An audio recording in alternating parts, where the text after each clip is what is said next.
Hello, friends. Namaste and Vanakkam. Today I'm here to talk about three things. It is a full moon on Saturday, October 28th. This full moon is also called as Sharad Poornima or Khojagiri Poornima. That's the first thing I'm going to talk about. The second thing I'm going to talk about today is the lunar eclipse that's happening on the same day, October 28th. And the third thing I'm going to talk about are several planets combust in the sign of Libra. So let's talk about Sharad Purnima. Sharad Purnima happens in the sign of Aries. So the moon is full when it is in the nakshatra of Revati or sometimes in Ashwini. So Ashwini is based in Aries, Revati is in the sign prior to Aries, which is Pisces.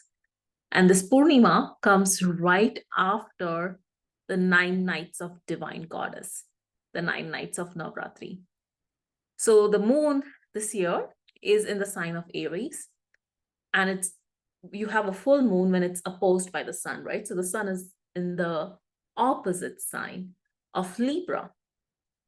Libra is a sign where power is decentralized. It's like commoners have the power who get together and decide on things.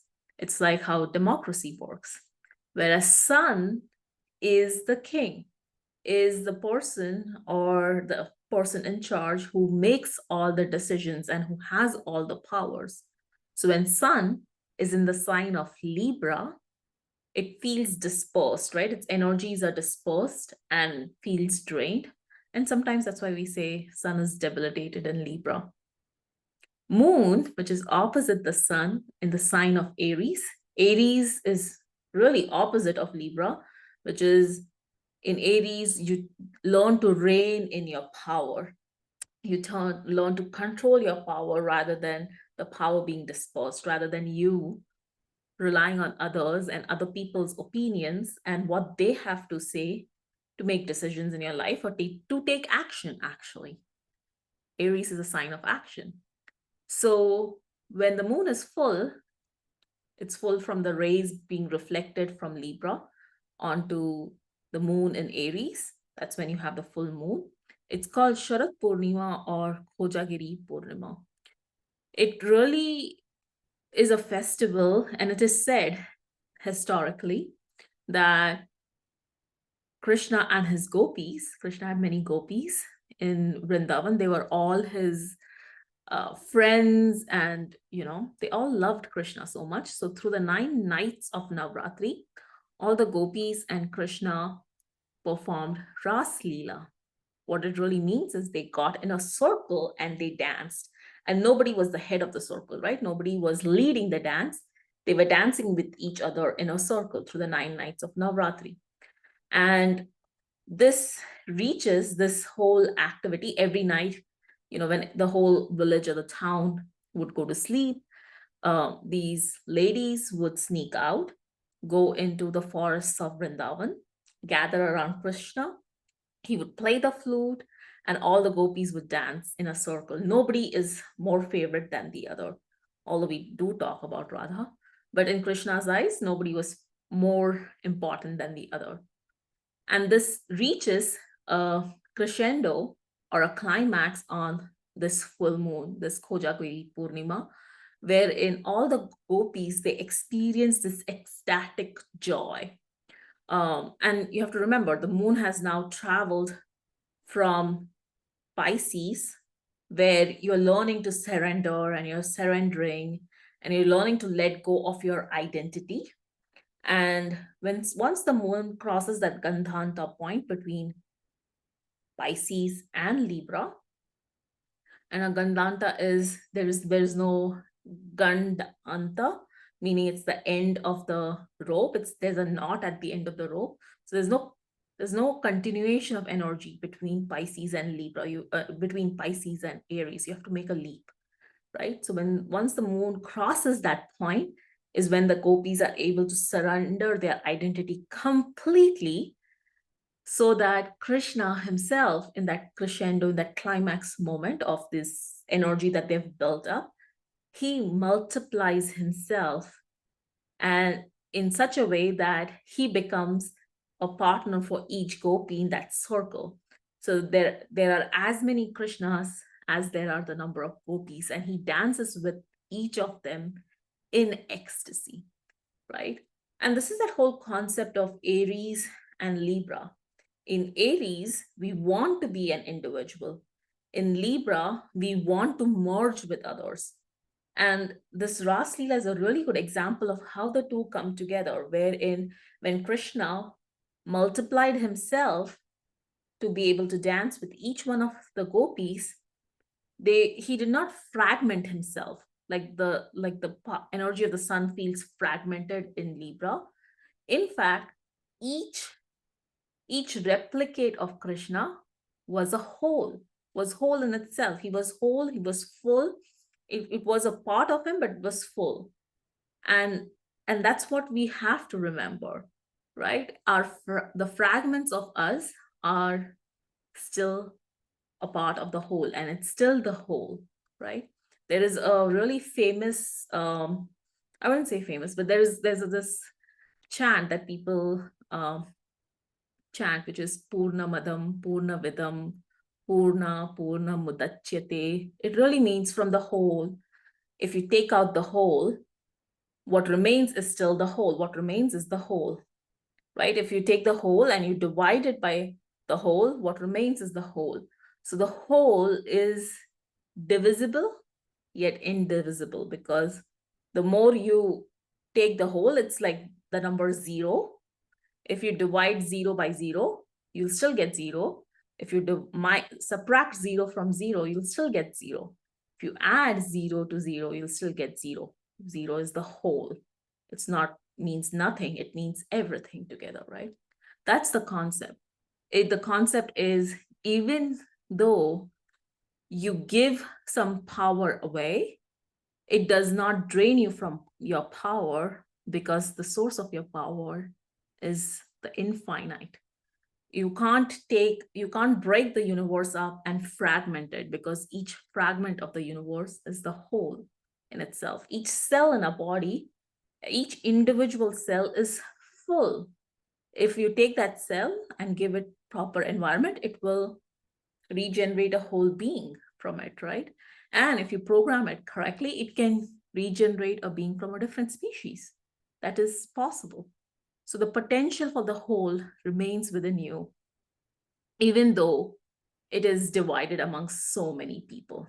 That is the whole lesson we are learning in the Libra Aries axis, where you can still be an individual and part of many groups and communities. So that's the first thing I was going to talk to you about. The second thing I wanted to talk about is the lunar eclipse. I want to share my screen here. So the eclipse happens when the sun joins any nodes, right? Any of the nodes, either Ketu, which is the south node of the moon, or Rahu. Whenever sun joins the nodes, the eclipse cycle triggers. And it gets triggered when the moon is either in opposition or is together with the sun. Here, we know we've talked about right now that we have the full moon going on. The moon is opposite the sun. This is the sign of Aries, sign of Libra. Moon is opposite the sun. Sun is joined Ketu. And moon, the lunar eclipse, is happening because the moon is joined the north end, the north node of the moon, called Rahu. And you have to realize Rahu is at a very low degree in Aries. So while all the planets, they move clockwise on the screen, and each sign is 30 degrees long, Rahu and Ketu, they move counterclockwise. So they started a year and a half ago, when at 30 degrees of Aries, and moving in reverse, in retrograde. Now they're almost towards the beginning of Aries at less than a degree. And this point in the sky between Aries and Pisces is called the Gandhanta point. It is that point where Revati ends, the nakshatra of Revati in Pisces ends right here, and then the nakshatra of Ashwini starts right there. And what happens is, as every planet crosses this Gandanta point, and there are three Gandanta points in the sky, it really feels like you're being pushed through a pinhole, right? And imagine, and this is also the sign of Pisces, original 12th house of the zodiac. So it is like the time before you're born. So it's like being in the womb, right? In the amniotic fluid, and you're just floating, really clueless. You're surrendered in the womb, and you have really not really trying to gain control over anything. But as soon as you're born, and Aries is the sign of the first time the child comes on the planet. Ashwini nakshatra is that nakshatra, right? It's like being pushed through the womb in the canal and then being born suddenly. It's like all the water in the amnia in the womb, it's now pushed through a canal and it comes through a fire hose kind of a thing, right? And that's really the energy of Ashwini. It feels like the water in the ocean, which is just going about being subjected to the laws of physics, is suddenly taken and pushed through a fire hose. And Ashwini, the first nakshatra in the scheme of the zodiac, the first nakshatra that we assign it as the first nakshatra, has that energy. It has the energy of coming out with a lot of energy, right? And it's symbolized by two horses. And if you really think about two horses that are free, they're just running in all different directions, and you really need to like yoke them together to harness the power of horses, right? They're very, very powerful. And that's the journey that the moon is going through. It's going through this, through the eclipse and through this lunation cycle. It is, while it's in the sign of Pisces, like today when I'm recording this, it's actually in the nakshatra of Uttar Bhadrapada in Pisces, right in the smack in the middle of Pisces. And it's having this nice feeling of, oh, someday everything will work out. You may have this feeling about, okay, I'm not going to worry about it today. There's tomorrow, right? But as it crosses this Gandanta point and gets into Aries, you're suddenly brought into awareness and into action, right? It's also that point of in-between state. So notice how the days before leading up to the eclipse on October 28th, you may have a tendency to want to nap, want to sleep a little bit more. You may feel a little dreamy, a little spacey. You would want to daydream. You would want to just imagine things, right? Or if you're sleeping, you may have unusual dreams. If you dream a lot, you may have very vivid dreams.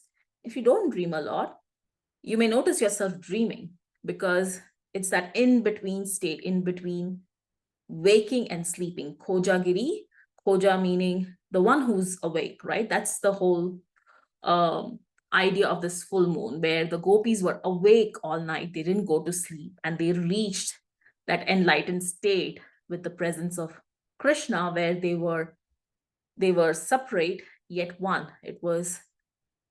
It is a concept of being in duality yet being one in singularity, bringing those two concepts together, right? So that's the journey of moon. While the journey of Rahu, that's eclipsing the moon, is Rahu has been really individualistic through this whole process and is now ready to go into slumber, right? It's actually going to go over the Gandhanta point into the sign of Pisces. So it is actually, it's like turning the hose off and raining in that water and letting it drain back into the ocean. It is going from that hyperactive individual, I'm going to get this and I'm going to do this kind of state, to really being able to, I can chill and I can relax. This is a general theme for most people, and based on what signs Pisces and Aries are for your particular ascendant, this may show up to be a little bit different, right? For example, for Libra rising people, this whole thing is this lunar eclipse is happening in your 7th house, but it's also Rahu moving from your 7th house into the 6th house, wherein all that conflicts of being in a relationship and trying to delicately balance so many people while trying to maintain your own individual identity. Now you can be like, there are conflicts and it's going into your sixth house. Yet one day I will see a path. I don't have to figure it right now. That kind of attitude, right? So there are these two contrasting forces that are happening together. And during this eclipse, you will become aware of your blind spots where you probably imagined things. You probably made up stories in your head. You probably felt cheated in relationships where you were not allowed to express your own individual identity, or maybe your own individual identity was dismissed, your perception of things were dismissed. All those things will start to come to the surface, and recognize that the things that are happening to you or you feel are happening to you are actually happening for you. There is a slight shift in perception. And by that, what I mean is we are all in this big karmic cycle where energies are getting worked out. We really don't have to intellectually figure out how it is working out, but recognize that if something is coming into our experience, it is the greater energies that are getting worked out. If you feel like you have been victimized in a situation where you have been betrayed or cheated on or not allowed to express your own individual self, maybe, and just maybe, there was a lifetime, a past life, where you were the perpetuator. You probably did not listen to somebody. You probably did not honor somebody and respect their own individual expression. So now you're getting to experience the opposite. And this is just an example. And we can only guess. We honestly can only guess, because the way the cosmos and the universe works is so mystical and is so beyond our normal understanding. We can just find a glimpse or a ray of understanding and just rest in it, just relax in it. So this lunar eclipse and this full moon that's happening is an invitation to all of you to really relax into all your restlessness, right? All your restlessness and your feelings of, not enough. I wanted to do this and I didn't get a chance, or I should have been promoted and I didn't get a chance, or I deserved better and I got something, but not what I deserved. All those feelings, let it relax. Let it all merge, because, it does not belong to you. All these feelings, all that you're going through in life, it belongs to a higher power, belongs to a higher energy. If you resonate with Krishna, it belongs to Krishna. You're not the victim. The feeling of being a victim also belongs to Krishna. Think about it that way. You're just a vehicle that is going through these processes in life, and it's just going through the motions of life so that energy and consciousness can move through you. So it allows you to detach from this state of being not enough, from the state of restlessness, from the state of wanting to do more, but not being able to do more, or not being able to harness all of your energies, right? Let it all relax. And as Rahu moves from Aries through the Gandhanta point, which is right here, into Pisces, after this eclipse, it will take almost a month. It's actually almost a month, exactly a month after the eclipse for Rahu to finish the last 43 degrees of its journey to get back into Aries. Experience how you're letting go and how you are relaxing into the higher power and higher knowing. Rahu is also that part of us that wants to know what that higher power is, right? And we'll talk about that a little bit later, because in Pisces, it can give you desires that of seeking what the higher power is, what that higher energy is, what are we dissolving into. And people can have various means to get there, either meditation, yoga, higher practices and sadhana, or through substances, right? Pisces is a wild card, and anything and everything can happen. But we'll talk about that later. The last thing I wanted to talk about is all these planets combust in Libra. So, and I've said this before, it takes very little for Mars to be combust. It's combust within 17 degrees of the sun. And here you can see it's only 6 degrees away. Sun is at 10:40 in the nakshatra of Swati in Libra. Mars is at 16:59. Mercury is also combust. It's at 16:02. And Mercury, like I said, is used to being combust. In the sky, astronomically, it's the planet closest to the sun. So it can handle sun's rays.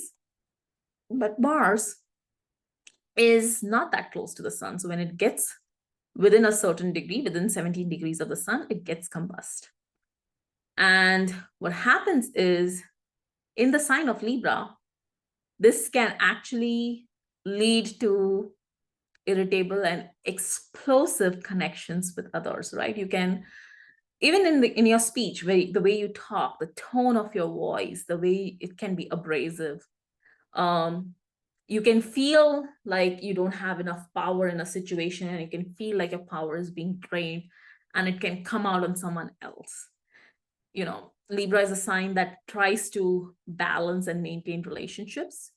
And in the process of trying to balance a relationship or to balance things out in your life and create a balance, you may land up creating more disruptions because of that, all that fiery energy, which is, sun is not exactly the most intelligent when it is in the sign of Libra. Although there is a good exchange, there's a good Nicha Bhanga. You can see that Venus is in Leo, it's a sign ruled by Sun, and Sun is in Libra, so it's a sign ruled by Venus. So there's an exchange. So there's a nice Nicha Bhanga. So after you have like moved through this restless energy of feeling powerless and feeling like you need to gain control over a situation by saying or doing something abrasive, a lot more wisdom can set in where that Venus and Sun exchange can help you, really help you understand the nature of the relationships you participate in, can help you understand that sometimes you may have good intentions for people, but your actions may not come off that way. Or if somebody's actions came off as abrasive to you, it may allow you to see the good intentions they have despite their actions not matching their intentions, because frankly, they are working through some immature energies, right? So there are lots of possibilities. And I want you to play with all those possibilities and try to look at the bigger picture as you move through this eclipse cycle, as you move through the other end of this lunation cycle. And in 15 days, when the moon traverses all these signs and comes back in the sign of Libra, for the new moon on that Amavasya, the next new moon, right after this full moon, when the moon comes directly opposite here, we have the festival of Diwali. And it's actually one of my favorite festivals, where you light so many lamps to remind you that even though you feel like you don't have access to your power, it's right here. And you can find that power by just lighting a lamp and seeing the brilliance of that lamp, right? It's a festival of lights that Indians celebrate.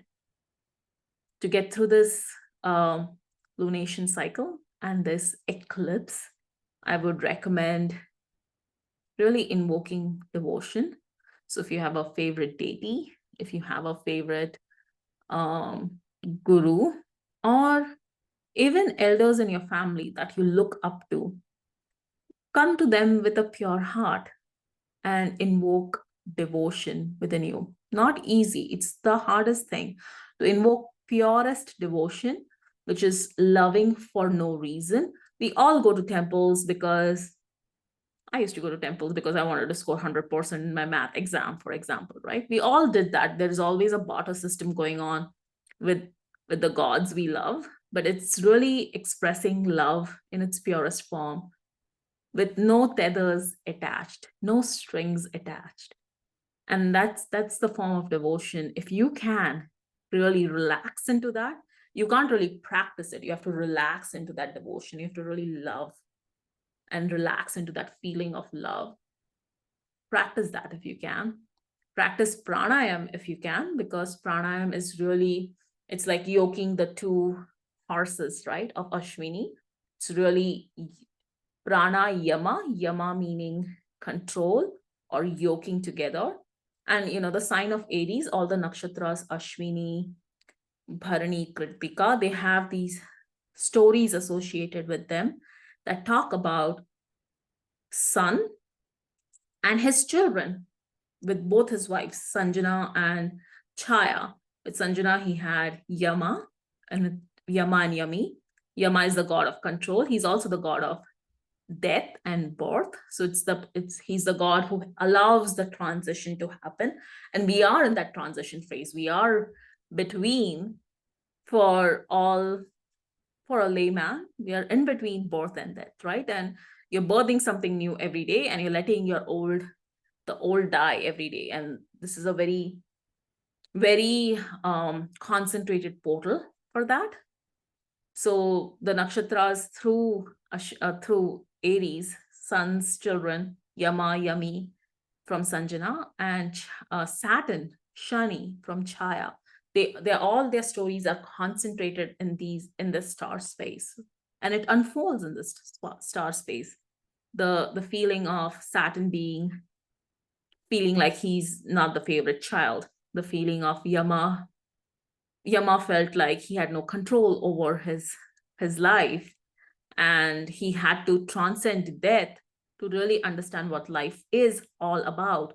All these stories take place in these nakshatras, and you can notice how you're letting certain things, certain relationships, certain patterns of your life die and let them go as you birth and embrace the new.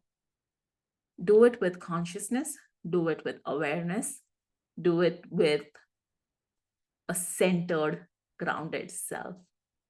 All my wishes for you. Until next time. Bye-bye.